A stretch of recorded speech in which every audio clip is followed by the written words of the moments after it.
Hello guys, morning నేను చెప్పాను కదా వెస్టిండీస్ని కొడుతున్నాం, సెమీఫైనల్కి వెళ్తున్నాం అని చెప్పి. సో ఇంకోటి కూడా చెప్పాను మార్నింగ్, నేను సంజు శాంసన్ సెంచరీ చేస్తాడని చెప్పాను. So Sanju 97 not out. చాలామంది ట్రోల్ చేశారు సంజుని.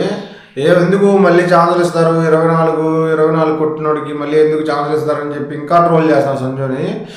కంపల్సరీగా మ్యాచ్ గెలవాల్సిన సిచ్యువేషన్లో, ఈ పొజిషన్లో అందరూ టాప్ ఆర్డర్ అంతా అటు పక్క వికెట్లు పడుతున్నా, ఇటు పక్క స్టాండర్డ్ ఇచ్చి సెంచరీ చేసి మ్యాచ్ని గెలిపించాడు. సో ఇలాంటి పర్ఫార్మెన్స్ కదా మనం కోరుకున్నది సంజు నుంచి. ఇప్పుడు ట్రోల్ చేయండి, ఇప్పుడు మాట్లాడండి. ఖచ్చితంగా గెలవాల్సిన మ్యాచ్, సెమీఫైనల్ క్వాలిఫై అవ్వాలని ఖచ్చితంగా గెలవాల్సిన మ్యాచ్లో కొట్టి చూపించాడు సంజు, కొట్టి చూపించాడు. ఆ పర్సంటేజ్ చూస్తే 70-30 ఉంది పర్సంటేజ్ ఫస్ట్ బ్యాటింగ్ అయిపోయినప్పుడు. కానీ అలాంటి టైంలో వికెట్లు పడుతున్నా సంజు కొట్టి చూపించాడు.